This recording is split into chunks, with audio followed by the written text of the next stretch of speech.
Nagaan Waaqayyoo isiniif haa baay'atu. Baadiyyaaf magaala kan jiraattan, kaabaaf kibba bahaaf lixarra kan jirtan maraaf. Ergaa Waaqayyoo bara keenya keessaa waa'ee waldaa kiristaanaa fi waa'ee biyya keenyaa irratti waan Waaqayyo na dhageessisee fi natti argisiise isinitti dhugaa ba'uufan achi as ba'e. Egaa gara ergaa keenyatti utuu hin darbiin kutaa sagalee Waaqayyoo keessaa ergaa Phaawulos warra Roomaaf barreesse boqonnaa 13 lakkoofsa 11 hanga 14tti kan jiru dubbifannee xiqqoo kadhachuudhaan itti fufna. Sagalee Waaqayyoo akkas jedha. Yeroo itti dura amanne caalaas amma guyyaan fayyinaa waan nutti dhiyaateef yeroon kun yeroo itti hirribaa dammaquun isinirra jiru ta'uu isaa beekaa. Halkanichi sokkee guyyichi dhiyaateera. Koottaa hojii dukkana keessa hojjetamu ofirraa fuunee gannees mi'a lolaa isa ifa keessa ittiin hojjetan in hidhanna. Koottaa amala keenya tolfannee akka warra ifa guyyaa keessa deddeebi'anitti jiraanna malee albaadhummaatti yookiis macheetti, halalummaatti yookiin gadhiisatti, nama loluutti yookiis weennootti hin jiraannu. Gooftaa Yesuus Kiristoos akka uffata sibiilaatti uffadhaa malee hawwanamummaa foonii raawwattanii isas gammachiisuudhaaf garaa hin kenninaa. Ameen. In kadhanna. Bara hundumaa ol jettee kan jiraattu yaa Waaqayyoo, gaarummaan keetiif amanamummaan kee bara baraan hafee kan jiraatu ati Waaqayyo isa qulqulluu mudaa hin qabnedha. Si galateeffannaa galanni guddaan siif haa ta'u. Ammas anii fi sabi iddoo garaa garaa jirru ergaa keedhaaf dubbii kee dhaga'uudhaaf yaa Waaqayyoo fuula kee dura kan jirru sagalee kee nutti dubbachuun isa dubbattuu yaa Waaqayyo Gooftaa akka nu hubatamu qalbii yaada keenyaa bantee dhugaa sagalee kee keessumsiifneetti jiraachuu akka dandeenyuudhaaf ati ayyaana kee nu baay'isi. Maqaa keef jedhii ameen. Tole mul'ata nanii bara kana keessa akka waldaa kiristaanaattii fi akka biyyaatti argee ittan fufa.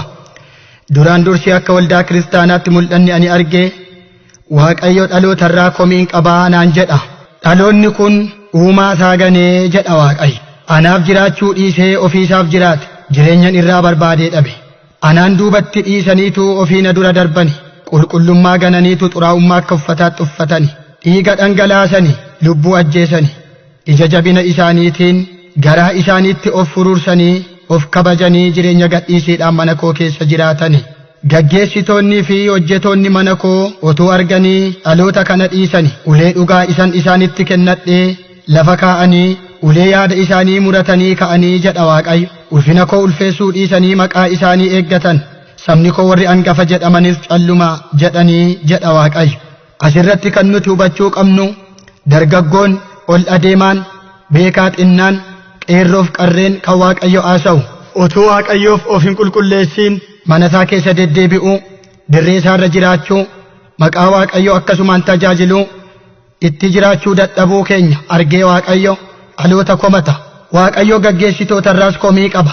Gaggeessitoonni dargaggoonni kan isaan dogoggoran otuu arganii dhugaa itti manii dhugaa koo qajeelchuurra maqaa isaanii eeggachuudhaaf ulfina isaanii mul'isuuf cal jedhanii ilaalanii jedha.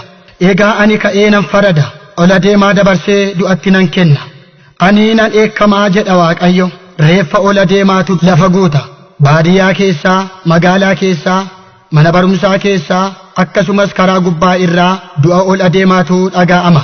Dhaloonni kun waan na dhaga'uu dideedhaaf jireenya waan naa jiraachuu dideef abboommii koo waan cabseef sagalee koo bira waan darbeedhaaf karaa gurguddaa sadii akka inni miidhamuun dabarsee isa kennaa jedhe Waaqayyo. Isa jalqabaa dhaloonni kun of harkatti akka du'u ofiisaas dabarsee ofitti akka kennu dabarseen isa kenna. Isa lammaffaa nama harkatti akka du'u namaan akka miidhamu dabarseen isa kennaa jedha. Inni sadaffaan balaadhaan akka du'uufan dabarsee isa kennaa jedhe Waaqayyo.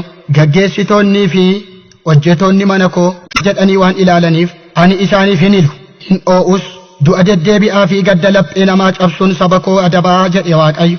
Wanti nuti asirratti hubachuu qabnu waldaan kiristaanaa biyya lafaarra jirtu hundumtuu gaggeessitoonni uleen tikaa isinitti kenname mana Waaqayyoo keessaa kan hojjettan hundumaaf dhaamsa sagalee Waaqayyoo kanan isinitti himu qaba.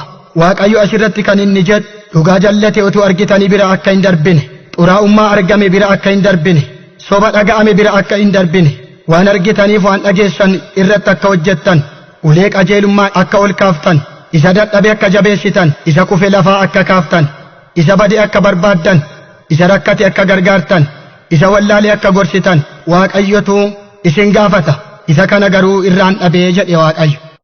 Sodaadhaa firdii Waaqayyo isa boruuf jiru fudhadhaa araara Waaqayyo isa har'a roobee jiru. Sodaadhaa firdii Waaqayyo isa boruuf jiru fudhadhaa araara Waaqayyo isa hundaaf roobee jiru.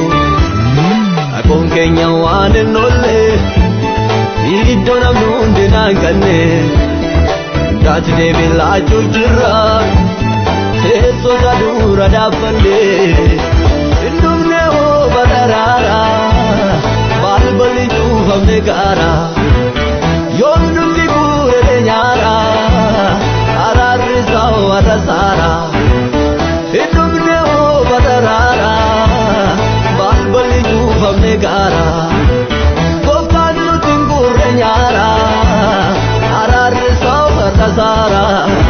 Garuu ariifatee kan gaabbu garaa isaas kan qajeelfatu yaada garaa geeddarannaadhaan fuula koo kan barbaadu yoon argadhee nan gaabbaafi fuula koo fuula araaraas nan ibsaafi jedha Waaqayyo.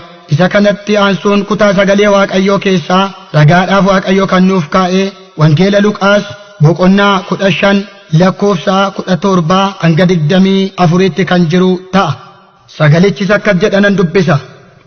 Yommus gurbichi yaada isaa naanneffatee hojjetoonni guyyaa abbaa kootiif hojjetanii buddeenni isaan irraa hafuu nama meeqa? Ani garuu asitti beelaanan badduu ba'a. Ka'ee gara abbaa koo dhaqeetan yaa abbaa koo Waaqayyoon siis yakkeera. Si'achis ilma kee jedhamuun anaaf hin ta'u. Hojjetoota kee keessaa akka isa tokko na godhadhu jedhaan ka'ees gara abbaa isaa dhaquudhaaf karaa irra bu'e. Amma illees fagoodhaa utuu inni dhufuutti jiru abbaan isaa fuulleetti isa argee garaan isaa mooga'e. Itti fiigees ilma isaatti marmee dhungatee ilmi isaa garuu yaa abbaa koo ani Waaqayyoon siis yakkeera. Si'achi ilma kee jedhamuun anaaf hin ta'uu jedheen. Abbaan isaa garuu ergamtuu isaatiin dafaatii uffata isa keessaa caalu fidaatiitti uffisaa. Amartii warqees quba isaatti kaa'aa. Kophees miilla isaatti kaa'aa. Tuntunicha isa coomaa sana fidaatii qalaa. In nyaanna hin dhugnes hin gammannes. Ilmi koo kun du'ee dhuma ture deebi'ee jiraate. Badee ture in argames jedhee hundumti isaanii itti gammadani. Ameen. Kutaa sagalee Waaqayyoo kanaa wajjin Waaqayyo sagalee isaaf mul'ata isaaf ragaa godhee kan inni dhaabe garaa gaabbu kan qabu dafee kan na barbaaddate araaraa fi qalbii diddiirrannaadhaan fuula kootti kan kufeef fuula koo nan ibsa araara koo nan argisiisa garaa gaabbuu nan itti jedha harka koo bal'isee nan isa simadhaa jedha. Yoo kanan ta'u ta'e garuu kanan dubbadhe dhaloota kanarratti raawwatamuunsaa amanamaadhaa jedhe Waaqayyo. Ammas Waaqayyo saba kootti quba qabeen komadhaa jedha. Inni kun akka amantootaatti. Amantoonni hundumtuu mana Waaqayyoo keessa kan jiraattan isa kana qalbifadhaa. Waaqayyo amantoota irraan komii qabaa jedha. Komiin ani qabu sabni koo qabeenyan biraa qabu kurnaffaa koo na saame. Kan koo kan isaa godhatee harka isaatti hambifatee jedhe Waaqayyo. Ammas itti fufee sassata garaa isaa harkaa ba'uu dadhabee na jaallachuu irraa ofii isaa jaallachuutti gammade. Egaa sabni koo ariifatee hin dammaqu yoo ta'e kurnaffaa koos anaaf hin baasu yoo ta'e ani immoo biyyittii irratti beela jabaa nan fida. Akkasumas cabbii akka dhagaatti dha'ee nama ajjeesu rooba dheeraa lolaan isaa haree nama baatu geerii biqila nyaatuu fi dhangala'uu dhiigaa nan fidaa jedhe Waaqayyo. Waaqayyo mul'ata isaa kana dhugoomsuudhaaf ragaa macaafa qulqulluu macaafa raajii Milkiyaas boqonnaa 3 lakkoofsa 7-9 kan jiru kaa'e. Sabi Waaqayyo asirratti kan nuti hubachuu qabnu Waaqayyo akkas jedhe sababii ola deemaan naa bitamuu dideedhaaf ola deemaa irratti du'atu baay'ata. Biyyattii keessatti sagalee du'a ola deemaatu dhaga'amaa jedhe. Sababii sabni koo kurnaffaa koo na dhowwateedhaaf qabeenya koo saameedhaaf biyyattii irratti beela jabaatu ta'aa jedha. Sababiin du'aa ola deemaan Waaqayyoof bitamuu dadhabu sababiin beelaa sabni kurnaffaa kennuu dadhabu akka ta'e Waaqayyo saba koo naa yaadachiisii jedha. Itti dabalee mul'ataa ani arguun isinitti hima. Isa kana irratti kan lallabdan, kan raajii dubbattan, kan faarfattan, bifa garaa garaan kan tajaajiltan akka isin xiyyeeffannoodhaan na dhaggeeffattanan barbaada. Mul'anni ani argu namoota baay'ee milikkita garaa garaa of harkaa qabanin arge. Milikkinni ani namoota kana harkatti argu isa kaan harkatti macaafa qulqulluun arge. Garii namoota harkatti immoo kiraaraan arge. Warra hafan irratti immoo fiingeen argan ture. Isaan hundumtuu mudhii isaanii ol qullaa isaanii ijaajju turan. Kana irratti maalidha isaan kun jedheen Waaqayyoon nan gaafadhe. Waaqayyos akkas jedhee naaf deebisa. Namoonni mi'a koo baatanii qullaa isaanii ijaajjan lallabdootaa fi faarfattoota akkasumas raajota ani isaan erge fakkaatanii maqaa koo da'oo godhatanii fedha ofii isaanii warra of erganidha naan jedhe Waaqayyo. Ammas otuun ilaaluu otuu adeemanii lafatu isaan jalaa citee gadi isaan fudhata. Hundumti isaanii jiraatti du'u. Haa ta'u malee inni isaan baatan isaan faana hin du'u. In dhokatus ture.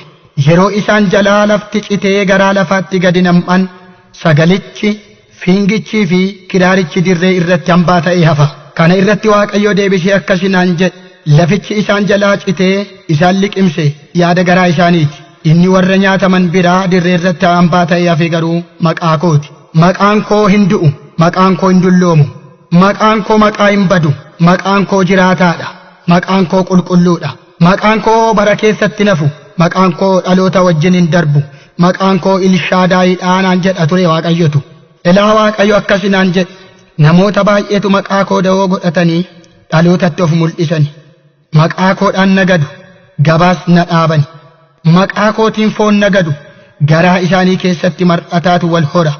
Isaan ilmaan mar'ataa turanii jedhe Waaqayyo. Egaa ani ka'ee nan farada, billaa dheekkamsa koo fudhee nan ka'a. Ani Waaqayyodha, ulfina koo namaaf hin kennu. Sabni koo naa dhaggeeffatu, anaa naa sodaatu, firdii kan kennu anaa jedhe Waaqayyotu.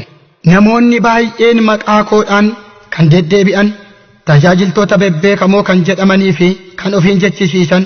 Namoonni baay'een maqaa koodhaan kan deddeebi'an, tajaajiltoota bebbeekamoo kan jedhamanii fi kan ofiin jechisiisan lafarraa haxaa'amanii hin dhumu.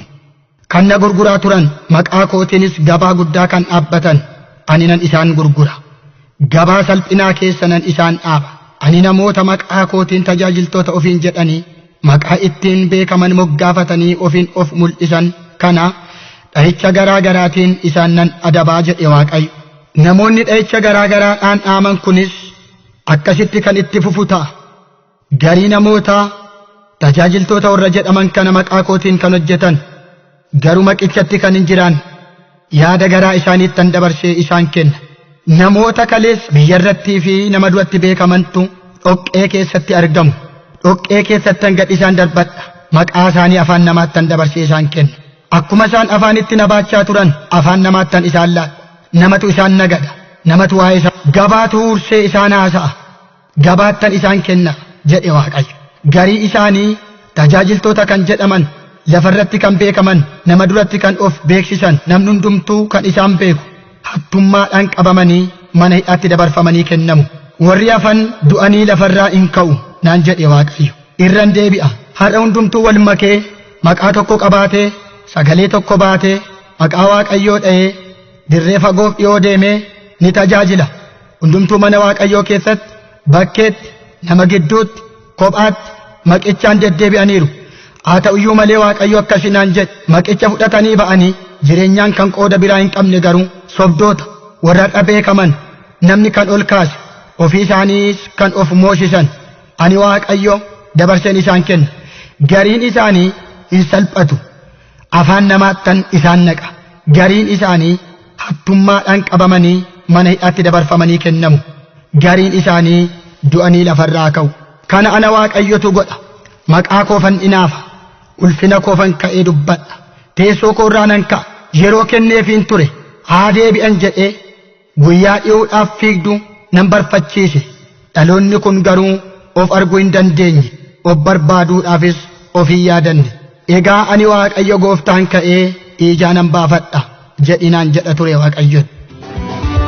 Yeroon hin fiigaa didee harree kun nuuftu deebitee oolaa galluu kaadumite. Yeroon hin fiigaa didee harree kun nuuftu deebitee oolaa galluu kaadumite. barre kun hin darba namni baay'een gaafa yoo hin qabne chaafa umuriin innuma akofoof nammuma ga'ee guyyaannuma barre kun hin darba namni baay'een gaafa yoo hin qabne chaafa umuriin innuma akofoof nammuma ga'ee guyyaannuma. Kana booda akka duriitti ittiin fufu yoo namni bira darbeyyuu yoo tajaajiltoonni warri jedhaman wal bira darbaniyyuu yoo beekan wallaalaan xinnaa guddaan argee wal bira darbeyyuu kan bira darbuu hin dandeenye tokkoon kaafadha jedhe Waaqayyo. Yeroo kootu ga'e ulfina koo akkanaa mul'iftuuf lafattan akeekkachiisa kenna jedha ture Waaqayyo. Warra maqaa kootiin adeeman anatti kan hin jiraanne akka kaleessaa fiina jedhanii miila fudhachuu dadhabu lafa qafaan banee ilkaan godhatee ciniina. Akka kaleessaa laga ceena jedhanii tarkaanfachuu dadhabu lafatu ol ka'ee gaara ta'ee darbaa isaan dhowwa. Akka kaleessaa mul'anna jedhanii ol of kaasu lafatu gadi jalaa dhidhimee gad isaan fudhata. Hubadhaa luboonni, lallabdoonni, faarfattoonni, raajonni warri mana Waaqayyoo keessaa hojjennu hundumtuu asirratti kan nuti beekuu qabnu Waaqayyo kanaati achitti akka kaleessaatti ittiin fufuu naan jedhe. Lafa aarsaa kootu nama hundan baatu dirree kootu hundan simatu jedhe Waaqayyo. Macaafa Hisqeel raajichaa boqonnaa 9 lakkoofsa 4-6 kan jiru sagalichis akka jedhanan dubbisa. Waaqayyo yommus namichaan mandara Yerusaalem keessa adeemiitii adda namoota warra sababii wanti ciiggaas isaan as keessatti hojjetameef gaddanii boo'anitti milikkita godhi jedhe. Ammas utuman dhaga'u warra kaaniin immoo isa booddeedhaan mandarittii keessa adeemaatii garaan keessan otuu isaaniif hin oo'in otuu hin hiliiniifis rukutaa iddoo koo isa qulqullaa'aatti jalqabaatii jaarsa dubartii dargaggeessa durba ijoollee xixinnoo ajjeesaa haa ta'uyyuu malee warra milikkita ofirraa qaban keessaa nama tokkotti illee hin dhiyaatinaa jedhe. Isaanis jaarsolii mana qulqullummaa dura turanitti in jalqabanii jedha. Waan hin facaafne nabdannu namni waan facaase haama yoomuu fuula isaanan kallu galmee Waaqayyoo du'aama marree boriif maaliin kalla beeknaa waan oomishaa jirru maaliif yaada okkolu baanna.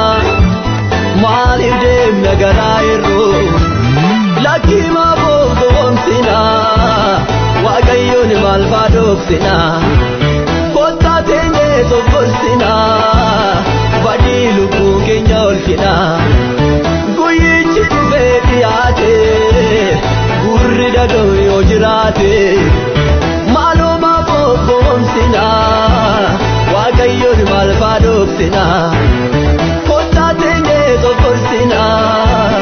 Badii lubbuu keenya olchina guyyichi dhufee dhiyaate gurri dhaga'u yoo jiraate. Inni Waaqayyo jedhe erga raawwatee booddee ulfinni Waaqayyo erga mul'ate namoonni baay'een erga salphatanii namoonni baay'een erga mana hidhaatti nam'anii namoonni baay'een du'an erga lafarraa ka'anii booddee Waaqayyo akkasan godhanaan jedhe. Dhugaa koodhaaf dabarsanii kan of kennan dinqiinii fi milikkinni gurguddaan maqaa kootiin karaa isaanii kan hojjetamu nan kaasa nan dhalachiisas. Bara yartuu booddee Itoophiyaa keessatti badhaadhummaan lafa hin guuta tajaajiltoonni garuu biyya walanqatuu jedhe Waaqayyo. Haa ta'u malee namoota xinnoo hambifadheetiin lafa hundumaa wal nan ga'a nan qaqqabas. Maqaa kootu kabajama ulfina kootu bakkeetti ba'a dinqii kootu lafa uwwisa bokkaa nagaa fi bokkaa badhaadhummaa biyyattii irratti nan roobaa jedhe Waaqayyo. Asirratti hubadhaa inni Waaqayyo dheekkamu inni Waaqayyo ijaa baafatu inni Waaqayyo lolee mo'atu erga lafarratti ta'ee namarratti erga raawwatee booddee warra amma jiru jedhaman malee Waaqayyo naman dhalachiisa jedha. Itoophiyaadhaaf namatu dhalata nama dhugaa kabachiisutu dhalata nama ergama isaa fiixaan baasutu dhalata nama hojii wangeelaaf dabarsee of kennutu dhalata. Waaqayyo sababii warra ka'an kanaa biyya Itoophiyaatti foolii jireenyaan itti godha uffata jireenyaan itti uwwisa qilleensa nagaan qilleensa aafi rooba nagaan roobaafi Itoophiyaadhaaf maqaa haaraa nan kenna ormoota keessaaf bakkee jirantu dhufee harka kenna baay'eetu wangeelatti kooluu gala wangeelatu biyya dhaala alaabaa wangeelatu lafa hundumaadhaa ol ka'ee mul'ata naan jedha Waaqayyo warra irraa hafan jireenya isaanii natu ijaara alaabaa mo'ichaa waldaa kiristaanaa keessa biyya keessa naannessee nan dhaaba ani kana nan godhaa jedhe Waaqayyo isa kana ragaa ba'uudhaaf macaafa Hisqeel raajichaa boqonnaa 36 lakkoofsa 9-10 irra isa jiru Waaqayyo ragaa godhee nuuf dhaaba akkas jedha sagalichi kunoo ani fuula gara keessanitti deebifadhee faara isinitti toleera isin hin qotamtu sanyiinis isin irra hin facaafama ani namoota guutummaa mana Israa'el isin irratti nan baay'isa mandaroota keessas namni in jiraata warri diigamanis deebi'anii in ijaaramu jedha kun sagalee Waaqayyooti yeroon ciniinsuu kun erga darbee booddee nama hundumaaf gammachuutu dhalata fuula namootaatu ifa mana nama hundaa keessaa ililleetu dhaga'ama rakkinicharra darbanii kan na abdatan na argatu kan na argatan irraa hafu kan irraa hafan immoo ayyaantuudha jedhe Waaqayyo kaleessa danan turre boru sasirratti nagu iddoon taane takkannumne yeroo yartuu ragannoo qabnu har'a ga'uu beekna malee tarii boruun keenya miti maaliif beellamnee dabarraa bora akka nuyi yaadnu miti guyyaan fayyinaa har'aa lakkii boruun qabnu carraa maaliif kosii walitti har'aa guyyicha eessaan dabarraa guyyaan fayyinaa har'aa lakkii boruun qabnu carraa maaliif kosii ofitti har'aa guyyicha eessaan dabarraa. kanatti aansuudhaan mul'anni lammaffaan ani argu akka biyyaatti ture bineensa qeerransa fakkaatuun arge bineensi qeerransa fakkaatu kun bineensa bara quufe umurii baay'ee lakkaa'e ture bineensi qeerransi fakkaatu kun afaan isaa fi harki isaa dhiigaan bulbulamaadha bineensi kun waggoota dheeraadhaaf dhiiga dhangalaasaa lubbuu ajjeesaa goolii kaasaa achi as dhufe ammas dhiiga dhangalaasaa kan jiru isa dhaanaan jedhe Waaqayyotu ammas bineensichi ciniinsifateetu ilmaan baay'ee kan isa fakkaatan dhale ilmaan dhalatan otuu hin turiin dhalatanii guddatan akkasinaan jedha ture Waaqayyo bineensichi ati argitu kun bineensa caakkaa miti nama garaa hamaa yaada jallaa qabu baroota dheeraadhaaf dhiiga dhangalaasaa lubbuu ajjeesaa goolii kaasaa dhaloota buqqisaa achi ari'achaa achi as kan dhufedha naan jedhe Waaqayyo bara har'aa keessas hojii isaa kan itti fufee jiru namni tokko kan isa hin beekne kan isa hin shakkine maqaan isaa kan hin dhahamne kan namni quba itti hin qabne hojii dukkana keessaa kan hojjetu raafama biyyittiidhaaf sababa guddaa kan ta'e mataa dhofkatee biyyittii keessa jiraachaa jira naan jedhe Waaqayyo asirratti wanti isin hubachuu qabdan xinnaa guddaan beekaa wallaalaan waa'ee biyyaa kan inni dubbatu Waaqayyo bineensi ani arge kun bineensa caakkaa miti nama garaa hamaati akka bineensa nama nyaatuutti akka bineensa nama ari'atuutti nama kan ajjeessaa ture dhiiga dhalootaa kan dhangalaasisaa ture dhokatee hojii dukkana keessaa kan hojjetu namni tokkollee irratti kan hin dammaqne hamma ammaatti maqaan isaa kan hin dhaamne abaluudha jedhee namni quba kan itti hin qabne hojii dukkana keessaa kan hojjetu biyyittiidhaaf raafama biyyittii keessa jiruuf sababa guddaa kan ta'e dhokatee jira naan jedhe Waaqayyo kana irratti ani immoo deebiseen hojiin bineensichaa akkasumatti itti fufaaree jedhee nan gaafadhe Waaqayyos akkasinaan jedhe ittiin fufu yeroo itti bineensichi qabamee firdiidhaaf dhiyaatu gaheera bineensicha hojii dukkana keessaa hojjetu irratti aduu nan bariisisa nan qaba nan isa kenna nan saaxila jedhe Waaqayyo ani nan farada hamaa iji namaa hin argine irrattan aduu saaxilu baasa dhaloonni dhaabatee naa dhaggeeffatu naan jedhe Waaqayyo irran deebi'a hamaa iji namaa hin argine irrattan aduu saaxilu baasa dhaloonni dhaabatee naa dhaggeeffatu na dhaggeeffadhaa jedhee dubbadhu jedhe Waaqayyo yeroon hin fiigaa didee harree kun nuuftu deebitee oolaa galluu kaadulite yeroon hin fiigaa didee harree kun nuuftu deebitee oolaa galluu kaadulite harree kun hin darbaa namni baay'een gaaffaa yoo hin qabne chaappaa umuriin hin numaa akofoof nammumaa ga'ee guyyaan numaa harree kun hin darbaa namni baay'een gaaffaa yoo hin qabne chaappaa umuriin hin numaa akofoof nammumaa ga'ee guyyaan numaa.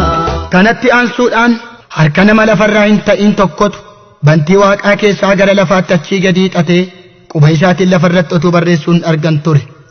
Quba isaa isa ittiin lafarratti barreessurraa kaasee hamma bantii waaqaa keessaatti ibiddatu irraa mul'ata. Lafa inni itti barreesse sanaas ibiddatu qabatee ka'ee mul'ate. Namoonni baay'een ibiddicha dhaamsuudhaaf jedhanii bishaan itti guuruu turan, garuu ibiddichi warra isa dhaamsuu dhaqan utaalee isaan qabata ture. Utuun isa kana ilaaluu barreeffamichan argee dubbise. Barreeffamichi lafarratti barreeffames akkas jedha. Ragaa nan bahaa jedha. Akkas naan jedhe Waaqayyo. Waaqa keessaa hiixatee lafarratti kan barreesse harka kooti. Ibiddichi qabatee ka'ee mul'ate dhugaa kooti. Warri ibiddicha dhaamsuudhaaf bishaan itti guuran sobdootaaf hattootadha naan jedhe Waaqayyo. Dhugaa dhoksaa kan turan, haadha hiyyeessaa cunqursaa kan turan, dhiiga dhangalaasanii irra kan adeeman itti ragaan ba'a. Akka ibidda caakkaa qabatee dhugaa kootu ibidda ta'ee ka'ee hattoota, sobdoota, warra lubbuu ajjeesanii fi dhiiga dhangalaasanitti qabataa naan jedhe Waaqayyo. Ani ka'ee ragaa nan ba'a. Dhaloonni cal haa jedhu. Ani nan dubbadha. Namni hunduu ol haa deebi'u. Ani gad hin ba'a. Dhaloonni haa dhaabbatan. Ani farda ulfina koo fe'adhee nan gulufa. Dhugaa jallateef anatu ragaadha. Dhoksaatti isa ajjeefameef anatu ragaadha. Dhiiga qulqulluu dhangala'eef anatu ragaadha. Isa buqqa'ee ari'atameef anatu ragaadha. Hiyyeessa gatii dhabeef anatu ragaadha. Imimmaan dhangala'eef iyya gara kootti iyyameef anatu ragaadha. Kadhannaa qulqullootaaf anatu ragaadhaa jedhe Waaqayyo. Irran deebi'a. Ani ka'ee ragaa nan ba'a. Dhaloonni cal haa jedhu. Ani nan dubbadha. Namni hunduu ol haa deebi'u. Ani gad hin ba'a. Dhaloonni haa dhaabbatan. Ani farda ulfina koo fe'adhee nan gulufa. Ani ragaa nan ba'a. Dhugaa kan baasus ana. Dhugaa jallateef anatu ragaadha. Dhoksaatti isa ajjeefameef anatu ragaadha. Dhiiga qulqulluu dhangala'eef anatu ragaadha. Isa buqqa'ee ari'atameef anatu ragaadha.